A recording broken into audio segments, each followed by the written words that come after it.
Heidi ho, ghouls and booze. Thank you for joining us today for another podcast episode on the Horror Tour Guide. And I'm your horror host, Slaughter Cin, she with Empress of Gore. Today, we have a fabulous guest. Please introduce yourself. Where are you from and what do you do? Hi, my name is Ann-Maree Hurley. I am a makeup artist and I do mainly movies and television. I'm originally from Australia, but I live here in Florida, but I basically work all over the world. How long have you worked in makeup and special effects? I've worked in makeup and special effects for over 35 years now. So wow. Yeah, I've made a career of it. I've been doing it for a very long time. I started in television, but it's all I ever wanted to do. And so I went to makeup school and then I set myself a 2-year plan to get a job in the actual industry. And once I got into the industry, which by the way was the last week of my two-year plan, and I was interviewing for office jobs when I got a job at a television station. And once I got in there, I had a 5-year plan of how to get from working in a television to be doing freelance movies and special effects. And then I worked my way up to prosthetics and special effects. I worked with a company there called Makeup Studio 114. I worked for them for a long time. And we did all the special effects and the prosthetics for film, television, TV commercials and all that sort of thing.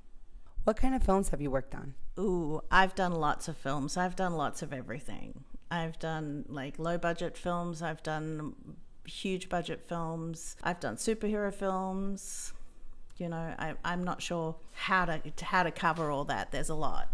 Can you name a few? When I first moved to America, my first job here was working at Universal Studios in their Halloween Horror Nights in Orlando. And from there, my first feature film when I moved here was the first Pirates of the Caribbean. And then I did the second Pirates of the Caribbean, and I did the third Pirates of the Caribbean. And I've done superhero movies. From there with Marvel, I worked on Thor, the first Thor. I've worked on Spider-Man, the Avengers, Infinity Wars, Hunger Games, and I've done like smaller films like The Front Runner, which will be coming out soon with Hugh Jackman. Did a pilot for ABC recently in Texas. So I go from doing like really big jobs to really small jobs, and they're all still fun. That's an extensive resume, Ann-Maree. Something to be proud of course. What about TV? Can you give us some insight on some of the television shows that you've worked on? I haven't done a lot of TV here since I've been here. I did the first season of Timeless, which was shot in Canada, so I went up to Canada and worked there. I've done a lot of work on Sleepy Hollow, which has been a lot of creature effects, and most of those creatures, in fact all of those creatures, were designed by a makeup artist called Corey Castellano, who also lives in Florida. He had brought me in to help with the applications, because when you do creatures like that, it's never just one person doing that. You've got a minimum of 2, sometimes up to 4 or 5 of you working on various aspects of putting the creature together. And as you can see in some of the photos that I've provided, I didn't do any of those makeups by myself. It's always been a team of at least 2 and up to about 4, putting all those creature makeups together, because you only have a limited time to do it in, and so you all work together at once. And you absolutely have some wonderful work. How did you end up working for major commercial films? When I first moved to Florida and I was working at Universal, I went to the makeup trade show in California, one of the first IMATs that they had. I met a makeup artist by the name of V. Neal, and she asked to see my portfolio, and I showed it to her, and then we had a chat about what I can and can't do, and she was the lady who hired me on the first Pirates of the Caribbean. And I got my union days on that, so I was then a member of 798 New York Union, IATSE International. And then on the third Pirates, I was brought in on a ventilating specialty because I hand tie facial hair. And I qualified to join 706, which is the California IATSE International. Nice. And so amazing speaking to a woman that participates in the horror aspect. We do appreciate your work and your contributions in our horror society. So what's your specialty? You mentioned a little bit about the hair tying, but what else do you specialize in? What do you do? What do you love to do? Ventilating or the hair tying is my specialty. It's kind of a dying art. There's not that many people who do it. And styling it and cutting and styling facial hair. and making it is kind of my specialty. Also prosthetics, special effects, that sort of thing. Yeah.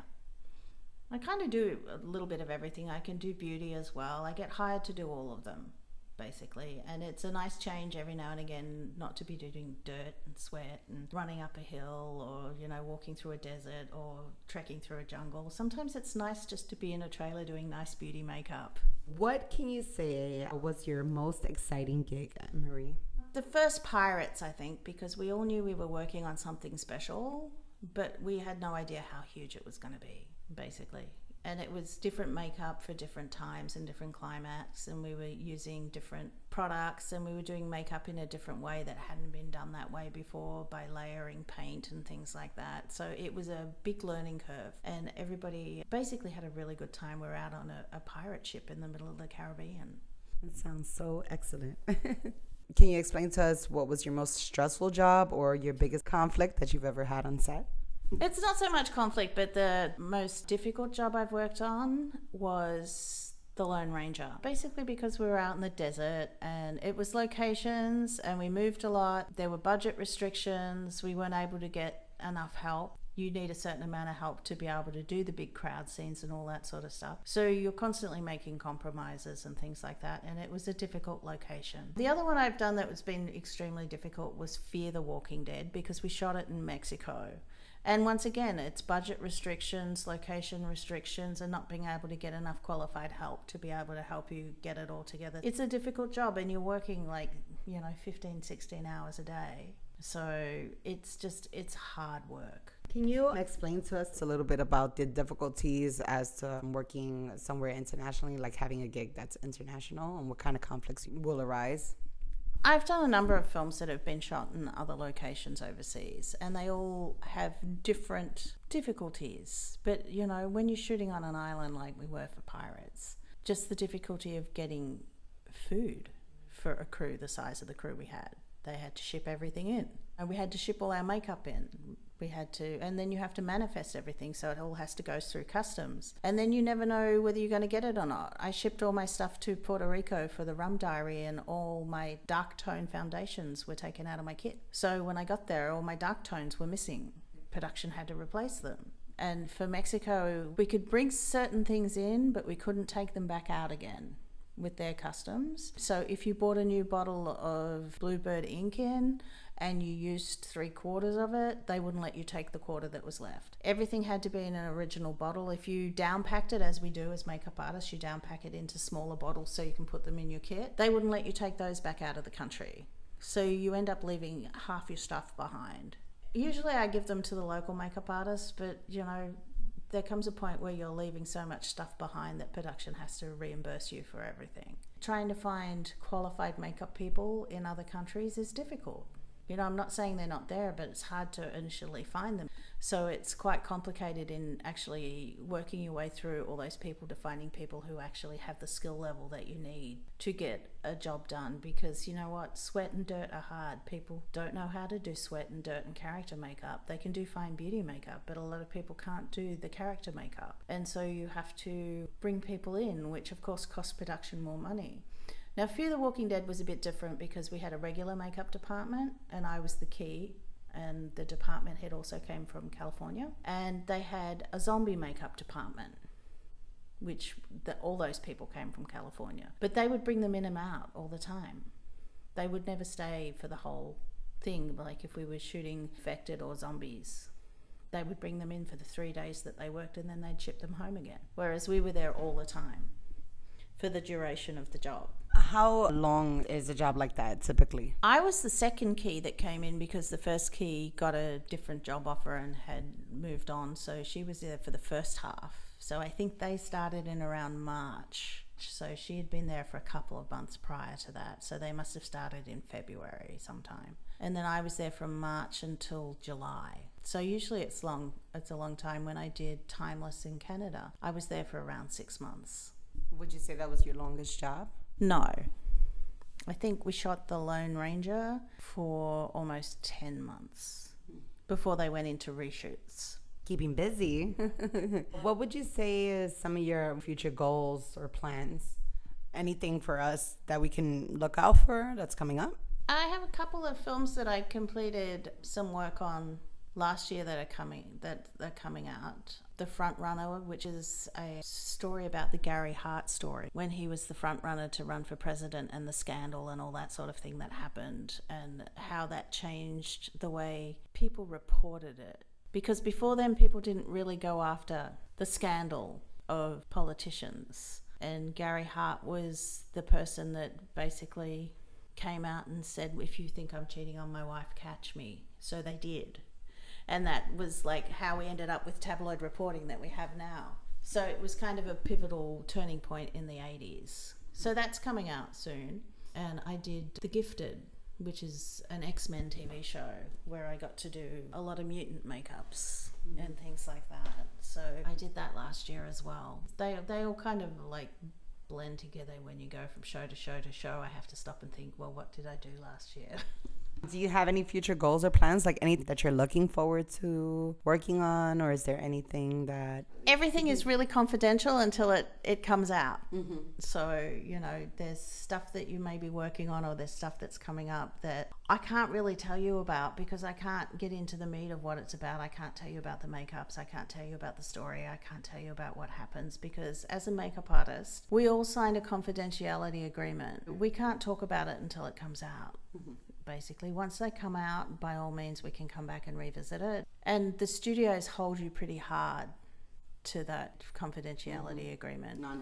Non-disclosures and all that sort of thing. The studio will come after me if I break their confidence, basically. So as a makeup artist, you're often asked to sign confidentiality agreements on pretty much every job now. And when you get your script, it's watermarked with your name over the top of it so that if anything gets leaked onto the internet, your name's on it. And some people get like smart about it and they take their name off it digitally.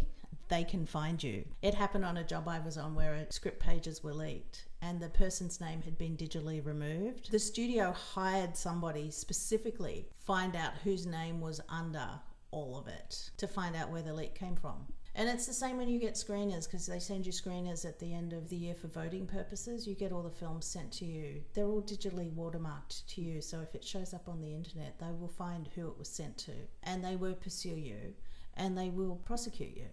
Those that work for SAG and AFTRA, they're very familiar with that. Yes. Be aware. Be very aware. Is there anyone out there that's like your role model or your inspiration? Oh, I've had a bunch of mentors over the years, if that's what you mean. To start with, the gentleman that I worked with in Australia, his name is Nick Dorning, and he had a makeup company that I worked for. He has now gone on to a product line called Bluebird Inks, which is like a tattoo cover or an alcohol-based makeup for special effects. They have a whole range of bloods and all that sort of stuff, which is pretty fabulous. He was a big help to me when I first started, and he taught me a lot of what I already, what I know now. He taught me, and then as you continue to work with people, they teach you things. Yeah, you pick up things from other people. V. Neal is another person who has been a mentor and a friend who has really helped my career a lot. Dick Smith. When I first moved to America, Dick Smith was fabulous. You know, they call him the godfather of makeup for a reason. When I first moved here, he called me and I answered the phone. He goes, "Hi, it's Dick." And I went, "Yeah, of course it is." And I thought it was one of my friends paying a prank. And I'm like, "Of course it is. What do you really want?" And he's like, "No, really, it's Dick Smith." And I'm like, yeah. What do you want? And he goes, "No, really, it's Dick." And I went, "Oh my God, it really is you." And he was so kind, and he was like, "Yes, I was just wondering how you were going. I know that you've moved here and that you don't have any family here, and I was just checking up on you." And we had a lovely chat for an hour or so about what I was doing and where I was going and how my job was and all that sort of stuff. And he was instrumental in me getting a job at Universal, because he called the Universal makeup department and he said, "There's this girl from Australia and she has quite a nice book and she's got some experience. I think you should interview her." So he got me the interview, but I got myself the job. And that's what he always said. "I got you the interview, but you got yourself the job." So you never know who's going to help you. And you should always be nice to everybody, because you never know who can help you. And you don't walk into a room and go, "I think that person can help me. Let me go and talk to them." Because it's the third person you've walked past to there and dismissed is who's the person who actually could give you the job. So you just never know. So I just try, I'm genuinely nice to pretty much everybody I try to be. Well, Ann-Maree, that was a wonderful story with Dick Smith. I mean, I am a huge fan. I've always been. If there is someone out there that would like to do what you're doing, what advice would you give them? Go to makeup school. I'm a big believer in makeup school, and everybody goes, well, I'm self-taught. And I'm not taking it away from anybody who's been self-taught. I think it's great. If you go to a makeup school, you learn the rules. I mean, there are rules to makeup, you know, about how you do things, and this is why we do it this way. And once you know the rules, you can break the rules and do your own thing, but there's a reason why, you know, we shade and we highlight and we do all that sort of thing to start with. And I think it just gives you a better, well-rounded basis to start from. And then you can go off and do whatever you want. And don't be discouraged by people who tell you can't do it.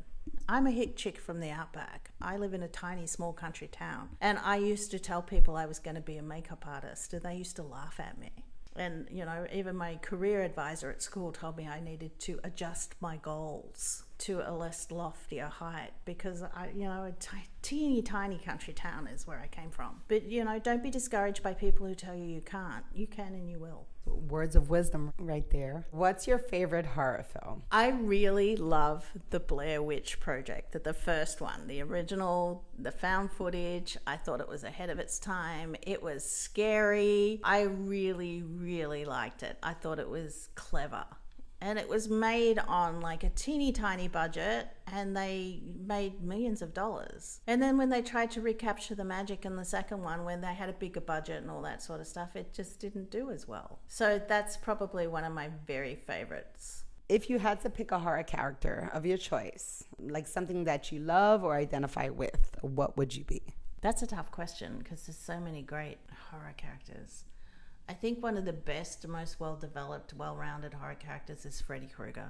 There's been so many Freddy Krueger movies, and the first one is still, for me, the scariest. I really liked it, and I really liked his character, and I really liked the way that he developed, and I loved the makeup. I thought it was great. I think that's probably one of my favorites. And in your opinion, what's your definition of horror? That's a tough question because it can be anything. It can be anything from your slasher flick to your blood and gore, your vampire movies. I think horror is a really big genre, but there's subcategories underneath that. From, it's hard to explain because it's all encompassing, from your Jason and your Friday the 13th and all that sort of thing, all the way to things like the Blair Witch Project or, the House of 13 Ghosts and all that sort of thing. I think it's all encompassing. If someone wanted to hire you or wants to find out more about you, how could they find you? All my information is listed on mandy.com. They can find me there. What a terrific interview with this tasty morsel. But now, sad to say, you have to go. I'm getting.